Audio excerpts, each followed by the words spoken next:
When I'm walking down the street. I do want to say to Doni and many of you in this room that over a very long career in this city, all of you have helped me and my colleagues tell the truth and to try to tell.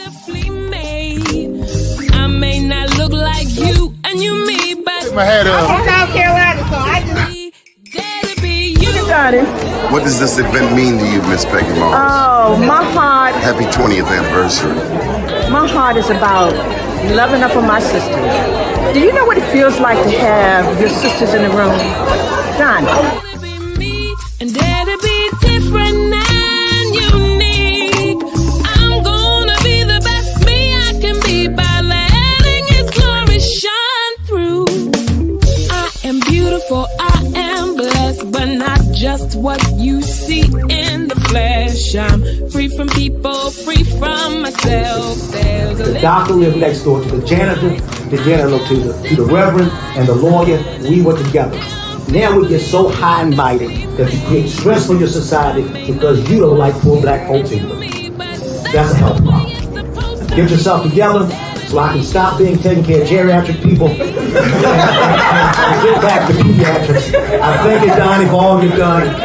Let's keep doing it all the more. Letting His glory shine through. Dare to be you, dare to be me, dare to be different and unique. I'm gonna be the best me I can be by letting His glory shine through. And I dare you, I dare you, I dare you to be you. First name's Doni, last name's Glover. Entered the winner for the long haul, baby. Let's give God some praise. Go ahead, sister. Joining us today, Mr. Wayne Frazier. Good morning, sir. Hey, Doni. Good morning, buddy. Martin Mitchell, how are you, sir? What's going on? What's going on? Hey, Martin Mitchell, did you see the news down in gorgeous Prince George's County that Marilyn Mosby is free? Free like a birdie. I just want to fly. What'd you think, Martin? Well, like Marilyn Mosby, I'm happy she's free, but I know the real battle was the property, so I know she had to relinquish the property. So yeah, I mean, I definitely believe there was. I thought the real prize was not going to jail. Yeah, I mean, I never really feared that she would, especially after all of the noise. Oh, they were trying to mash her, shorty. I hear you. I remember the years that were thrown at her. What do you think, Mr. Frazier? You've been around the sun a couple times more than me. What was the victory? Again, the victory was her not having to spend any time in prison. That was devastating if it had occurred. I think the best thing that could come out of it now is that she doesn't lose her license to practice law, because that's her livelihood. And I don't think because other things, you can get those things back. Right. All the material stuff you can get back for sure.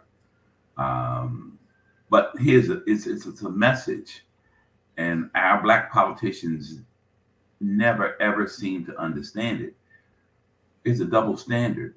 Damn right. We cannot do the same things as white politicians.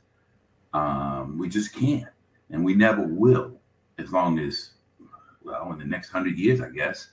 But the brothers and sisters continue to think that they can do things that others do and get away with it. You can't. You have to live a Spartan life. And that's one of the reasons I never wanted to get into politics, because I knew that folks would be coming at me from all different angles.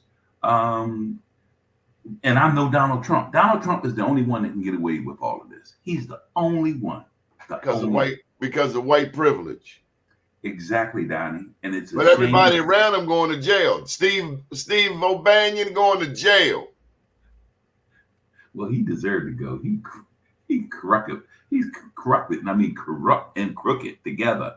But a lot of them, even Rudy Giuliani, who was the America's mayor, has proven to be the same of the same ilk. And look, these people have no shame to their game. They also have no integrity. None, Donnie. They would sell their mother. And I do We believe look at drug addicts and we look down at those, oh, they're a crackhead, oh, they're a dope fiend. These people, that's a sickness. That's a health. These people, their sickness is greed and privilege. Yes. And privilege. That's correct. What do you think about Donald Trump there, Martin Mitchell? It's funny that you say that, right? Because just this morning I was jogging and I saw a video of two New York rappers coming out to a Donald Trump rally, and I watched it and I was like, wow, look at this, right? Were they black? Yes, they were Hold on. two. Two I black lied on that. rappers. Were they aware of the Central Park Five and Councilman Yusef Salam there in New York City? The time that they stole from his life over a lie? Rapper. That's one of my problems with some of these rappers.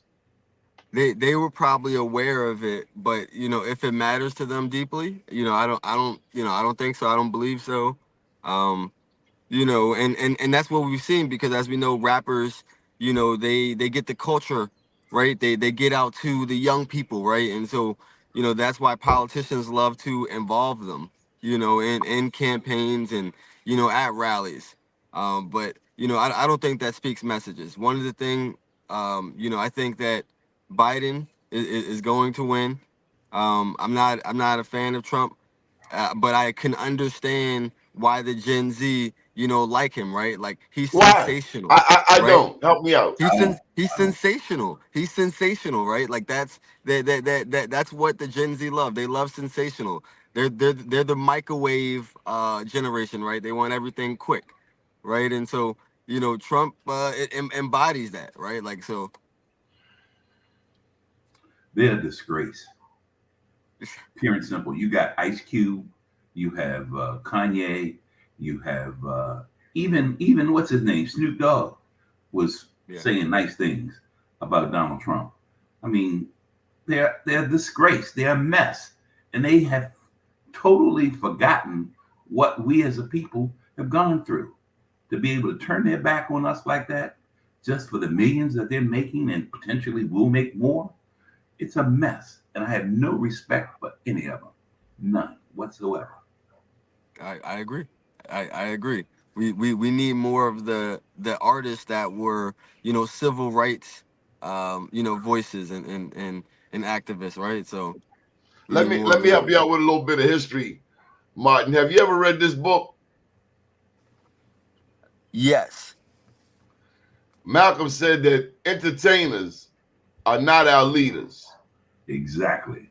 So if we ever get confused to get into thinking that a rapper can speak for Black America, we just need to go back and read the autobiography of Malcolm X. I remember speaking to a class at a historically Black university here in Baltimore, and none of these graduating seniors had ever read this book. I was floored. Must be on the banned book club, huh? We're sensationalizing, but we're producing an inferior product. Extreme. Because if you have any Black person to pick this book up, it's typically bitten if we read it. I mean, I couldn't put this book down. I didn't know reading could be so much fun. I read this book in 3 days, 15 years old, and have never forgotten it. He says in it, I had rather be what I am, a Black man, than to claim membership with the most favored of any other race. He said, I've been made sad when members of this or that particular race start claiming rights and privileges and certain badges of distinction on the grounds that they belong to this or that particular race. regardless of their own individual worth or attainment. He said that merit is in the long run recognized and rewarded. I say that here not to call attention to myself as an individual, but to the race to which I am proud to belong. Malcolm X. El Hajj Malik El Shabazz. What are we reading? Oh, so we don't read it all. Most of us don't read it all. We are on Facebook and we're on TikTok, and all these other modes, and we don't read at all. We're not critical thinkers. We just enjoy the moment as is and not planning for tomorrow. And it spells doom for our race. It spells doom for it. I hate to say that. I had an opportunity to speak last night to Phi Beta Sigma. And it's truly an honor. I think this is my second time or third time speaking to that group. A fraternity founded by people like A. Philip Randolph. And in this day and time, so many topics came up, and they asked me my opinion on. One was Marilyn Mosby. What did I think of Marilyn Mosby? And like you, Mr. Frazier, I was so glad that this woman did not go to prison. It should not have even been a thought. Dr. Tyrone Powers said, at best, there should have been a fine. But we brought up the fact that Eric Barron, a black man, went after her like a slave catcher. Mm. And one of the women last night, because a couple of Zetas were in the house, 3 Zetas were in the house, asked what did his wife think of that, if he had a wife, if he had a black wife, what would she be saying? Or what did the black women in his family say to him for going after this black woman who made it her business to prosecute police officers, something that was unprecedented, particularly here in Baltimore, home of segregation. So it was very interesting to hear the feedback. Nobody wanted to see that mother, that former prosecutor, in a jail cell. Catherine Pugh in a jail cell as mayor is different than Marilyn Mosby in a jail cell as a former state's attorney. That's just not where she would want to be. Well, I don't know much about Eric Barron, but I presume he was a former Prince George's County politician. Black man. Yeah. Black man. You took that job, black man. And I forgot about the fact that he is the new, what do you call it, prosecutor for the U.S. Attorney's Office. Forgot about that. And he succeeded the Republican guy. I can't remember his name, but I forgot that he was in control, and he could have dismissed it. He could have just left it alone.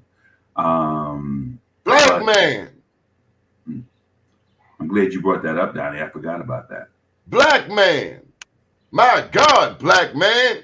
I hope you go after Donald Trump like that, black man.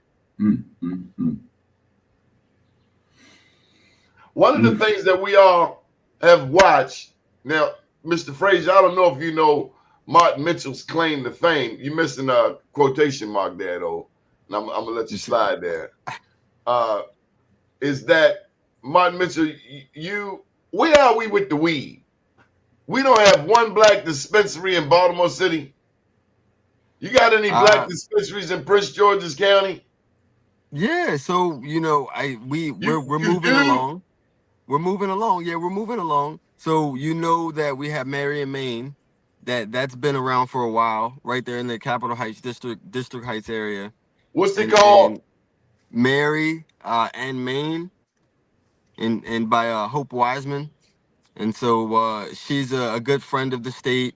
She was one of the first licensees, her and her mom. And, now we have those social equity applicants, right? And so hold up. Is Hope Wiseman black? Yeah, absolutely. Oh, Was it did you black? I know think she's about her, Mr. Thelmy Frazier? Gray. I did read about this Marriott, Maine, down in Prince George's County, and there were a couple of features done on her. But the question is this: how many illegal dispensaries are open in Prince George's County? I can tell you in Baltimore City, there's about 10 of them. Baltimore County, there's about 10 illegal, unlicensed dispensaries run by black folks. Yes. Run by black folks. So I'm I don't know. confused. Why would you open an illegal dispensary? So what he's talking about more so is those smoke shops or those type of things. And they Like selling yeah. weed, all A lot kinds of of times. weed. Yeah, no, I'm not saying, I'm not capping for them and saying they do not sell, weed. Some, to what I So where are believe they they getting do the sell weed weed. from? You said where are they getting it from? Yeah, I mean, hey, I don't know the operation. they're getting them from the I shop at the homeboys. dispensary. I shop at the They're getting them dispensary. I from the don't. homeboys. And look, some of these cats are even flying it in through Southwest. Well, you talking about Southwest, like commercially? Yes, Oh, trust I me. don't. I have a Yeah. I have He's a dropping bombs license. right now. He's dropping I have bombs. a I was like, I license. don't know about all that. I have a license to process. We haven't opened up our shop yet, but it's a significant. It's about 11 black folks. We've come together, and so we were approved way back in 2018. What the hell's taking you so long? Yeah, I didn't even know you had a processor license. Jeez. Okay. Yes, they fought us. The commission, the cannabis commission, Tolberg, I believe his name, Tolberg. Yo, Will Tilburg. Are Yes. you one of the like H1, H2 licensees? H1. Oh, okay. Okay. And they didn't think we were real. They thought we were fake. We went through a hearing to the district court, and ultimately we were approved by the judges there. And then in 2022, we were finally awarded our license. The problem is that the market has changed significantly. The cost of entry has increased exceptionally. And Who keep lifting the praise when we supposed to have more black elected officials percentage-wise than anywhere in the country? Who keeps pushing us out of the game? And why don't we have a black dispensary in Baltimore? So that's a multifaceted question. No, But it if you ain't. look at No, it no, ain't. if you no, well, so I'll talk about who's controlling the game, right? If you look at a lot of the cannabis policies that passed in Maryland, the people who are already existing in the medical market were the ones who dominated the game, especially the big players, right? The SunMed, the True Leaves, the Crescos, the ones that had already been established for years. They were the ones working with Will Tilburg. Will Tilburg was the one who initially, helped bring in the medical market, right? And so he's also the one who helped bring in this new adult use recreational market. And I think he's now the head of the cannabis commission or Well, can't a association. black governor create a new black Will Tilburg? I mean, what's the point? That's a great What question. is the point? Hold up. What is the point? How come we can't make politics work for us? What else is the point? Well, we do have that Office of Social Equity now for cannabis in the governor's office. So we'll see what I'm hopeful. I'm hopeful. I will say I'm hopeful. Well, I see it as We talking about medical marijuana, Mr. Scott. Martin Mitchell said they got weed shops. Hope Wiseman down in PG County. Because my question is, all the weed we done smoke, all the black people that got locked up, doing life in prison over a damn dime bag. Why don't we have black dispensaries in Baltimore? And then they tell me about this guy named Will Tilburg, who is obviously the son of God or something, because there's no black Wilberg. Why don't we have a black Will Tilburg? Good question, Daddy. That one I can't answer. That's out of my wheelhouse. No, it ain't. It ain't, because the election gonna be coming up, and I want to know who's gonna put me a black Will Tilburg in power. Because this white Will Tilburg got white dispensaries all over Baltimore and black people buying all the weed, and I got a problem with that. But here's the big issue. In order for it to be legit, and this may take the controller's office to get involved, we need to shut down all of those illegal dispensaries because they are operating without any regulation whatsoever. And they take cash, they take credit card, and I've visited most of them, and they don't even have security. Are they blocking you from what's stopping you and your group from having a dispensary in Baltimore? Well, first you got to have a license, but they're showing that you don't need one.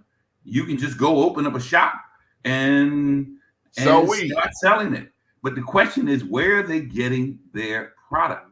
They're not getting it from legitimate processors because they're under regulations. They can't sell.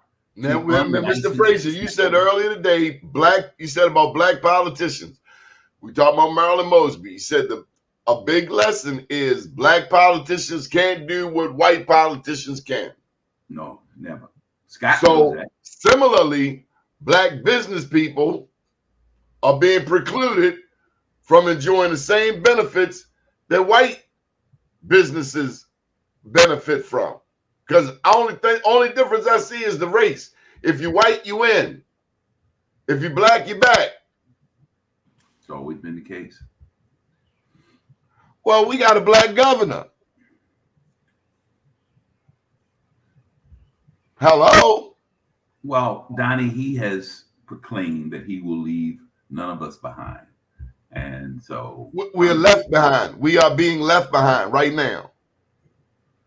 So, Doni, I think the most important thing for us to do is bring light to various situations.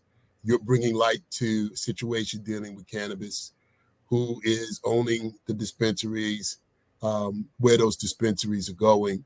I will say this. I actually thought that the process for, particularly the most recent process for allowing people opportunities to get in the dispensary business, to get in the cannabis business, was probably as colorblind as we might ever hope for, right? We asked people to meet a minimum standard, you put them in a lottery, and then they were selected based on the lottery. We set aside cannabis licenses first for protected classes of people, minorities. So on that one, let's see how that plays out. But I think it's important that we do exactly what we're doing today. And that's the reason I just wanted to jump on for a couple of minutes. You and I had a conversation last night about the bridge and the need for us to be vigilant about how the rebuilding of the bridge and even the emergency work does not miss the moment, does not miss the moment, like the Atlanta Hartsfield Airport, right? Black participation, business participation in the removal of the debris from the Key Bridge collapse. So we can't miss the moment. We've got to ask the question, and just know that the Legislative Black Caucus in Maryland has asked the question and continues to push on this issue, both the removal of the debris and the assistance in that particular work and what is going to happen with the rebuilding of the bridge. Wayne, I appreciate the work that you are doing in trying to make sure we bring light to this issue so that African-American firms do have the opportunity to participate. I have learned a couple of things that are disheartening to me. And so, I got to call it out as I see it. On the emergency work, the level of participation is extremely low that was required. Could they exceed what was required? I do hope they do. But what I understand is required is a 3% participation level. And to me, it's just not acceptable. Did you say 3%? I said 3%, Donnie. I said 3%. Oh, we're not talking about minority business enterprise participation. You talking about 3%? What's that? That's dealing with carcinogens, or were you dealing with outer space aliens or something? You talking about black business? That number is, and Martin O'Malley, not at all my favorite politician, but he did push 29% across at least 70 state agencies. Where is 3% from? Who does that represent? So what we have been told is that in the emergency procurement, the way that they've developed the scope of work, you have to be certified in certain disciplines, and that they could not find MBEs that were certified in those disciplines. Did they look? Donnie, I'm just sharing what we've been informed of. What are some of those disciplines, just to educate ourselves? A very good question. As I understand it, they were looking for folks that were skilled in construction and deconstruction in marine environments. My concern with that is that it seems to me that there are other scopes of work that could have been considered above water, right? But that was the response that we had. Okay, so let me just intervene in here, Counselor. Mr. Frazier, we brought on the only black tugboat captain in Maryland, one of the only black tugboat captains in the United States, and who has some 3 decades of experience with marine work. Why wasn't he selected, Mr. Frazier? Well, Captain Pegues. Yes, Pegues. To understand how the whole goal setting is set up by the state of Maryland. In order to set a goal on any category, there has to be at least 2 certified, MDOT certified MBEs in that field. At least 2. Pegues is one of one. And sure, he's skilled, he can do it. And they could still hire him and get the MBE credits. But they couldn't set a high goal because that would be unfair. And as Scott said, the underwater stuff, we don't have black divers. Will Tilburg has a monopoly on marijuana, and ain't nobody said a damn thing about it being fair or unfair. Will Tilburg, I heard you, Martin Mitchell. Will Tilburg run the weed. He run the weed in the state of Maryland, giving all of my brothers over the penitentiary, over Jessup House Corrections, over the Hagerstown, over a damn dime bag of weed. And Will Tilburg is Big Money McGriff. Now, but I can't make no money selling weed, but he can. Well, I didn't say exactly. That's not exactly what I said, but what you say? I did say Will is the big. Will definitely is.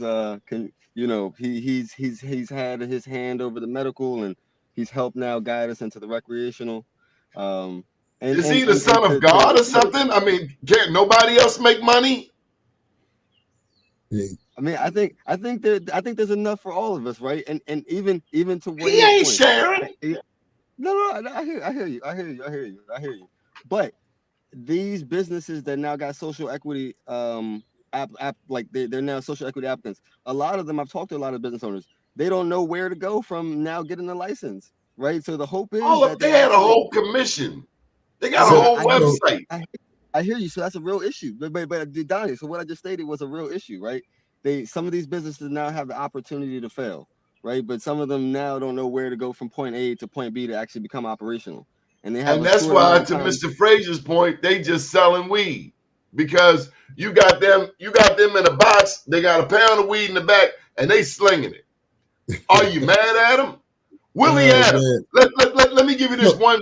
Let me say this. Hold on. Willie Adams ran the numbers, and then they locked him up and said, "Teach us how to do the numbers." And then the state do the numbers, and they promised money for education. But we got schools like Poly and City that don't have air and don't have heat. But yet this is a democracy. I don't feel very much in the land of the free. So let me just say this. you have a group of African Americans that have been very much involved, whether it's C.T. Wilson as the chair of Economic Matters, or it's the folks that are currently running cannabis. At the end of the day, there was some thought put into this. It just is not happening overnight.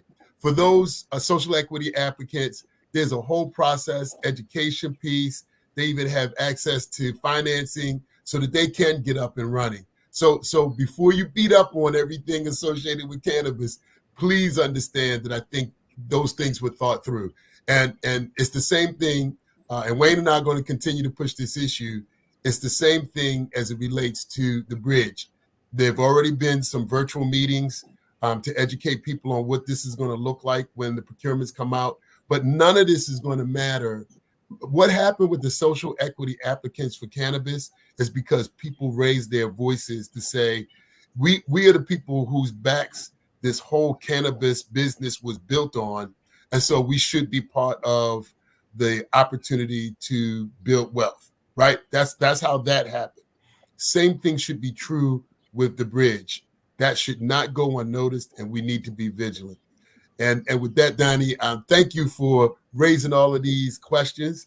I've got a constituent meeting to talk about construction on the bridge as we speak, and so I'm going to jump over to that.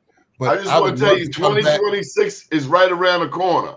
2026, Absolutely. That's an election year, and we hope that we have great things to say in 2026, because the bridge, the weed, that's money that we're not getting right now, and Will Tilburg seems to be getting filthy rich on our back. Doni, I'm not going to get into the Will Tilburg discussion, but I just want to say to you, thank you for staying on top of things, and I appreciate you, my brother. We'll talk later. All right, Delegate Phillips, take care, baby. You scared him away, Doni. But Tilburg, he was just the head of it. I don't think he was necessarily calling the shots, because the cannabis at that point had a board, probably still has a board, and I recall that there's a sister that they brought in, the governor brought in to head up this new group that's overseeing it. I don't know what role that they're playing, but all I can say is this: from our experiences, it's been a mess. Baltimore is 63% black, 73% black and brown, and there's not one black legal dispensary in the city of Baltimore. That is a damn shame. And they have to shut these illegal dispensaries down. They're operating freely, openly. They have to shut them down. Are they the problem? Well, they are a problem in that it creates greater competition for those who. But why not help them get legitimate? What's the problem? Well, perhaps they could. They do have experience. Sure. What's the problem? I mean, that's what they said with the bridge. We don't have experience. We can sell weed. Yeah, and they measure it out. They measure it out, not in pounds and ounces, but in what? The homeboys on the corner can measure it out. They got scales. And they know. I can go get you 20 of them right now. They know the different potencies. They know the different types of effects that you will have. I mean, it's enlightening when you go in there, but they don't have a license. The first. So, no, but we trust these white boys who's slinging the same weed. We trust them, right? Well, no. Here's what I would say, Doni. You bring up a good. They are regulated, just like DC. You should provide them an opportunity, a pathway. You know, these illegal operators, right? So that's. I just can't believe with all of these black politicians, we are struggling to get black people in business. That is mind blowing. Does that mean you in position, but you don't have no power? Yeah. I mean, but so why are you telling me to vote for a black president, a black governor, a black senator, a black mayor when we still don't have no power? Because we feel good. I didn't have. They did a $1.8 billion expansion of BWI Airport. They changed the name, Thurgood Marshall. I said, name it KKK International, but give my people some of that $1.8 billion in contracts. Delegate Emmett Burns, God rest his soul, he said, nope, we need it. It's symbolic. We want the money. Ricky Smith is doing a hell of a job in changing the whole concept there, and including. I'm glad they left him alone, because that was going to be an ugly scenario if they messed with Ricky Smith out at that airport. Well, he's a blessing for sure, Donnie.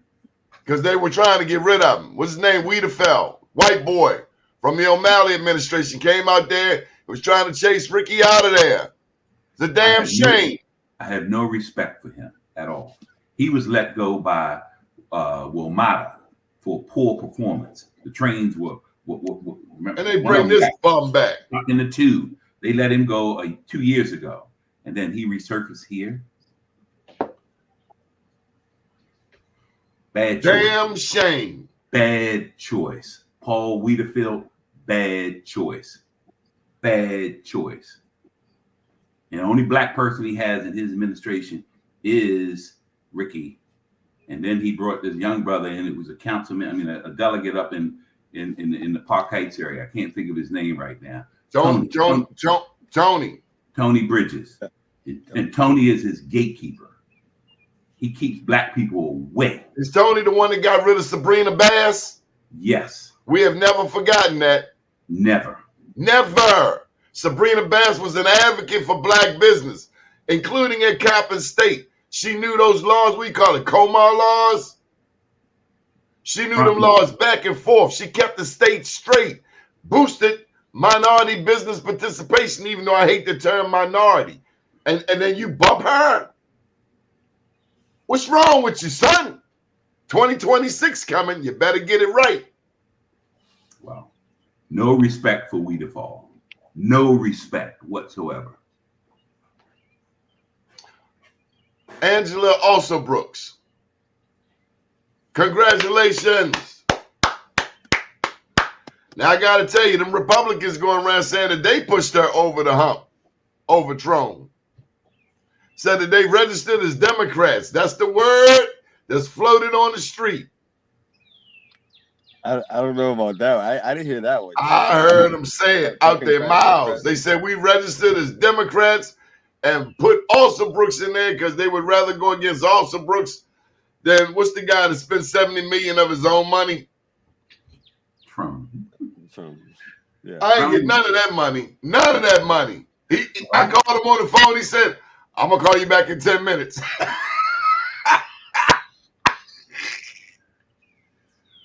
Well, oh! Hey, if you see David Trone, tell him I'm going to call him in 10 minutes.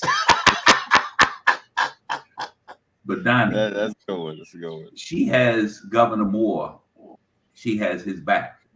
Well, he better go over there because word on the street is she said, you better help me if you want to get reelected.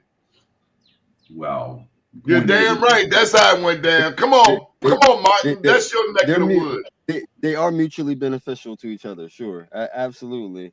But the real truth is, Trone was an obstacle, but the next obstacle comes in November.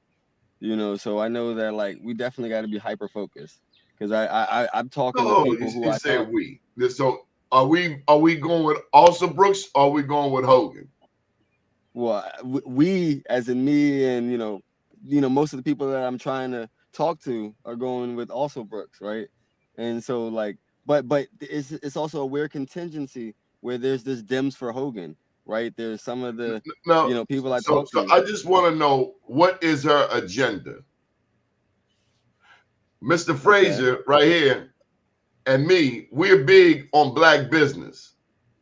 So a big question for me, Martin Mitchell, is what is her track record advocating for black business? Well, I can't speak about every business, but I know one particular one. It's a lounge in Beltsville. She's helped them grow from having one lounge to now 3 in the county. It's an African Caribbean lounge, and so particularly that's a business that I go to. One of them actually has a studio and a podcast center in it. So I can say personally, she's been very instrumental in giving that business grants, helping that business grow. I can't speak to all of her business development, but I would believe that Black businesses should be front and center. Who is the Michael Group? They're a major development firm. Oh. The Michael Group is a major developer, and they were brought into the fold by Wayne Curry, is my understanding. Yeah. And nowadays they get to determine who becomes county executive. Is that true? They do have a lot of power. They do have a lot of power and a lot of influence. And what was the wealthiest Black jurisdiction in the country? Developers are king. Developers are king. I mean, you know, well, I thought the voter was king. I thought I had power as a voter. Now you're telling me I got Will Tilburg, I got the Michael Group, I got all of these people who are in front of me, but the Maryland, state of Maryland keeps shoving down my throat. Doni, you're a Democrat. Vote for the Democrats. Oh, hold up, pimp. $15 billion has come through the Maryland Stadium Authority as a result of the lottery. I have schools in my city without air, without heat. I got a baseball stadium that just got renovated, a football stadium that just got renovated, but I am failing the children of Baltimore City who can't even sign their damn name. How is being a damn Democrat benefiting me and my community? I'm gonna let Wayne answer that one. Well, in reference to Angela Also Brooks. And they lied to you, Mr. Frazier. That big old pond across the street from your old house, it ain't even gonna be what they said it's gonna be. It's gonna be different, Doni? Where the water at? When they gonna finish? I haven't been around there, so I don't really know what's going on there, Doni. But where the water at Druid Hill Park? Yeah. Well, again, in reference to Also Brooks, I can't vote for her because I don't live in the state anymore. But if I lived in the state, I would vote for her because Hogan is definitely not the answer.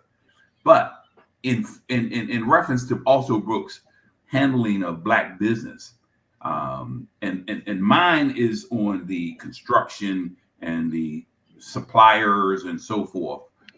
It's her record is pretty dismal, and it's poor. It's terrible.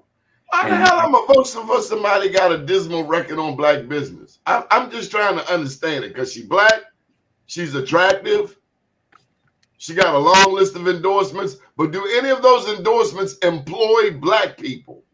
That's a good question, Doni. Because if they don't employ Black people, I don't see where they have any credibility. Or is this about not embarrassing Maryland on a national scene because Hogan would then have a deciding vote in the U.S. Senate? It's that is the case right there. So what are they worried about? That he would support no abortions? Because he said he was against what Trump stood for. And he showed us that. He even lost his girl. What's the name? The girl that ran against Cox got spanked.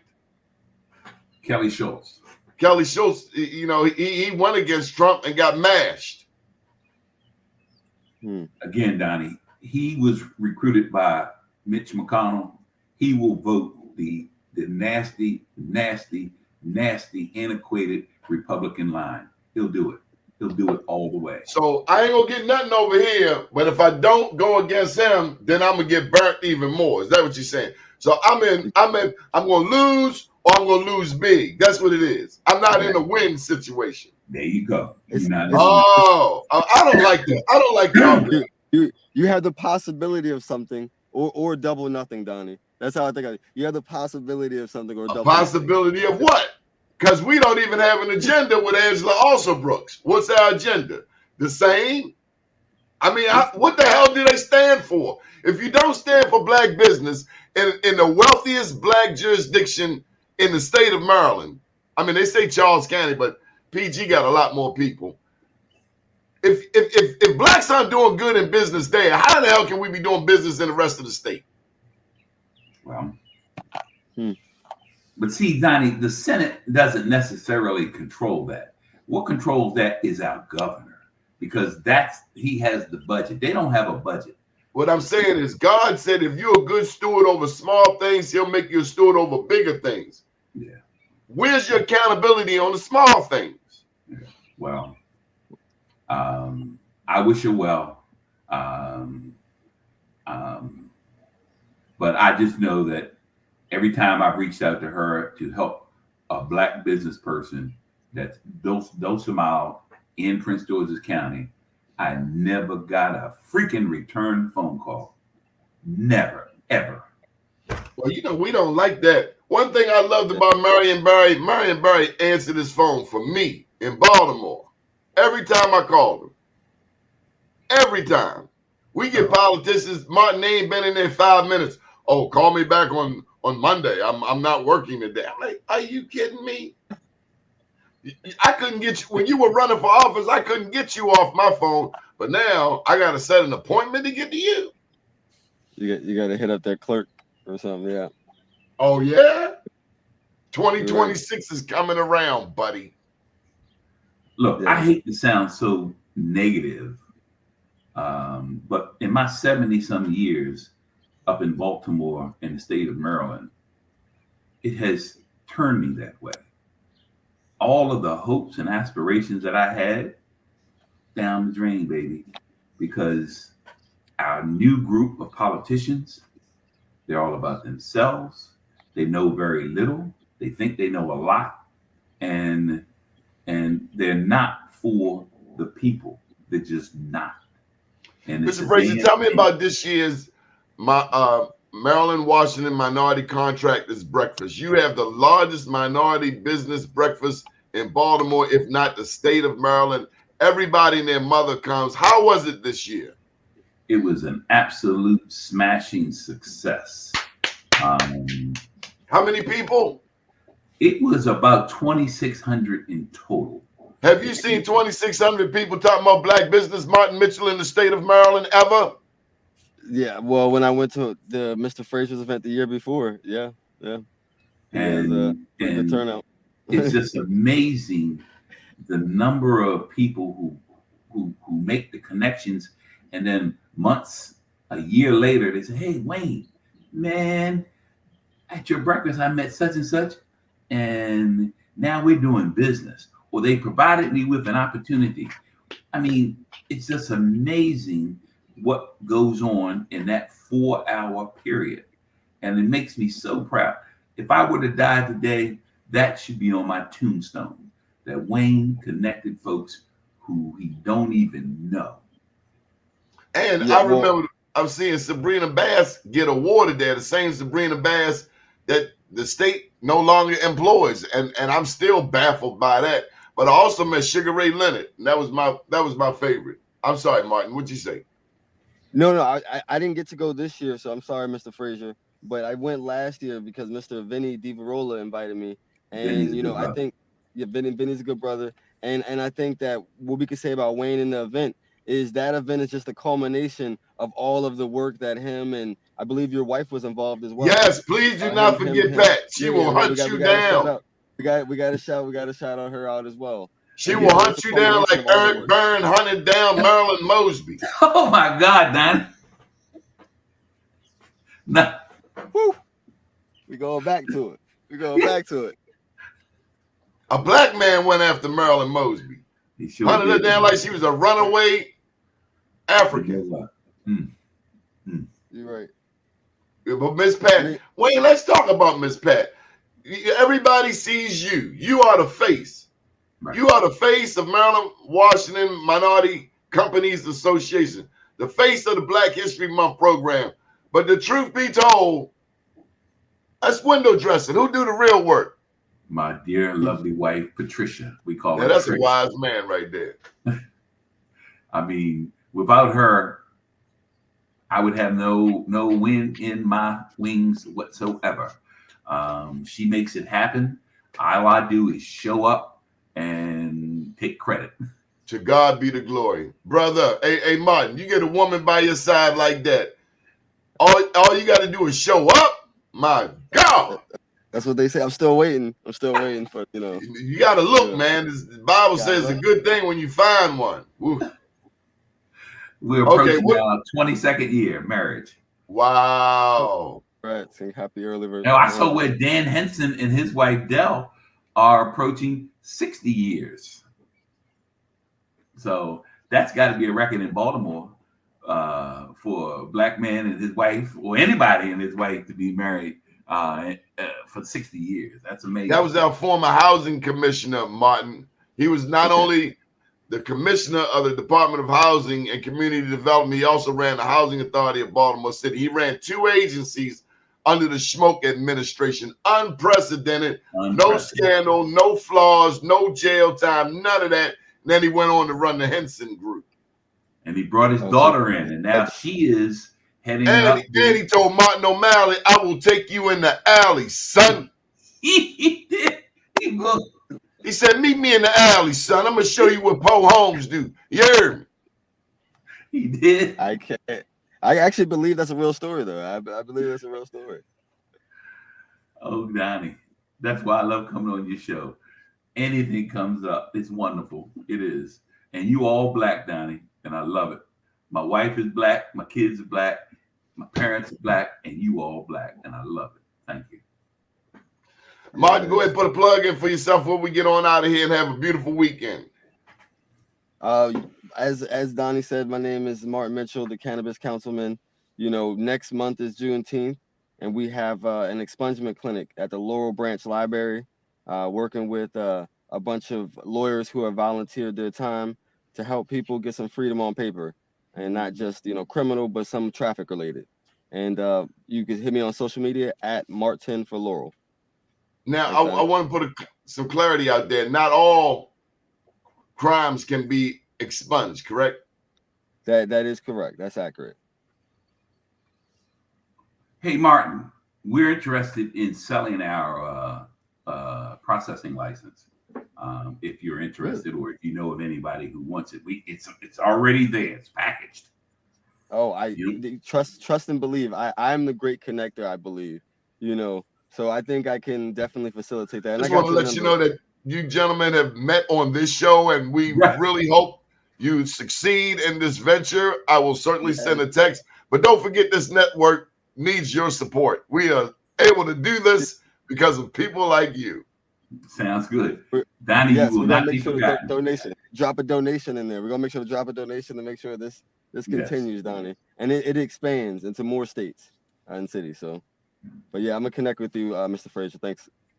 All right, guys. Up to date, down tomorrow. Do your day, and everything will follow. Nothing to it but to do it. I got to do it, regardless of how I feel. Martin Mitchell, I'm proud of you. Wayne Frazier, I'm proud of you. I am somebody. I am my brother's keeper. Good morning, world. Take care. Have a good one, y'all.